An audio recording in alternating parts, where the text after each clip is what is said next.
Yung may tanong? Ano po yung tanong?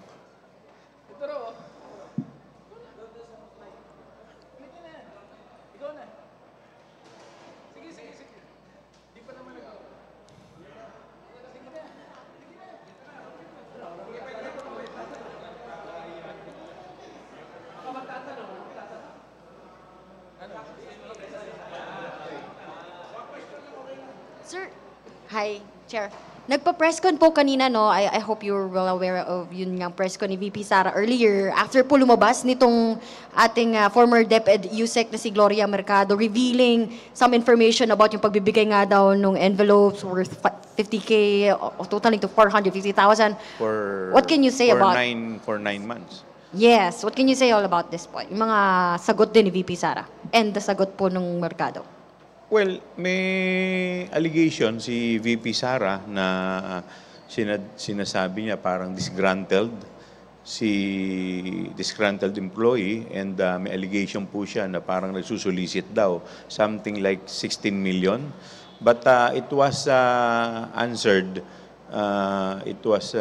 by Yusek Mercado. Parang ang sinasabi niya parang it's a project ng supposed ng DepEd at parang wala namang perang involved. I think it's a machine, something like that po. So, one allegation against another allegation. So, yun po. Sir, balikan ko lang din yung presentation nyo kanina kasi you mentioned this word plunder, no? Pandarambong. First time din namin narinig to ngayon sa pagdinig. Ano po ba, can you elaborate lang mostly po yung Well, because the pahayag money involved here is not loose change. Hindi naman po bariyang pinag-uusapan dito. We are talking here of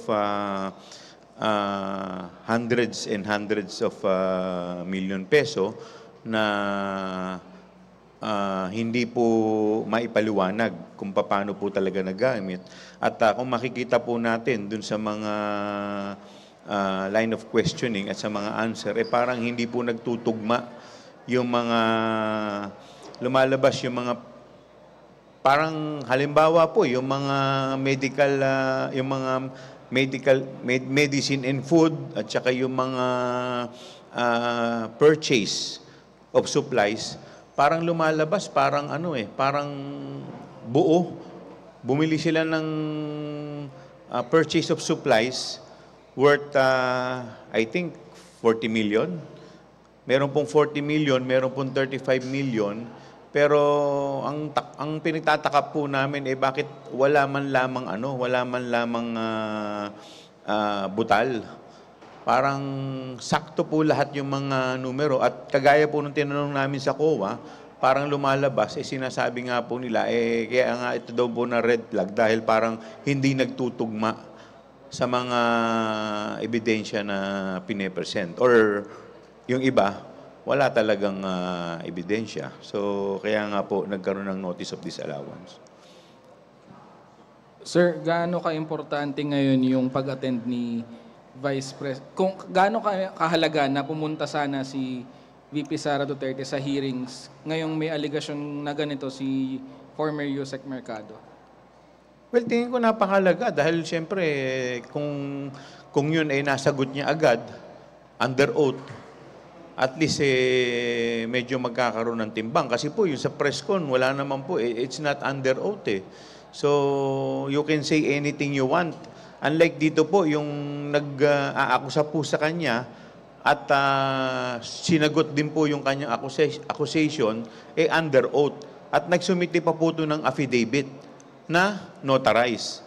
So, kung siya po talaga ay nagsisinungaling, si Yusek Mercado, bakit naman po siya papayag na ito ay siya ay mag-under oath at saka ay notarized? And considering na sa totoo lang, yung edad niya, retirable na 65 na 40 years in service. Pinakita naman po yung naging credentials niya, pati academic background niya. In fact, din pa siya ng DAP o development dito po sa may Tagaytay, kung hindi po ako nagkakamali. So medyo, kung titignan po natin yung dalawa, medyo ito kasi nanumpa eh. So alam naman po niya yung magiging consequence nun kung siya po ay nagsisinungaling. Sir, kayo ba yung lumapit kay Yusek Mercado o siya po ba yung lumapit sa inyo? Paano po ba yung naging coordination? Paano niyo siya napagsalita? Well, actually, nandiyan na po siya kanina. So, meron pong nakipag-coordinate po siya sa isa sa mga miyembro ng committee. So, yun nga po. At nung pinakinggan po namin yung kanyang statement at may affidavit, talaga namang medyo nakakagulat din. Nakakagulat din po. Chair, ano pong ine-expect nyo in the next hearing? Meron pa ba kayong items, specific items na titingnan, i-explore? Ano pong aabangan namin in the next hearing? Actually, marami pa dahil may mga binanggit din si Yusek Mercado na mga personalities. Like yung kumausap sa kanya, inagbigay sa kanya ng 50,000 at yung asawa po nun na I think part din ng department ni BP Sara. So, sinapina na po namin yon. So, let's see kung ano po yung mga maririnig natin sa kanilang mga pahayag.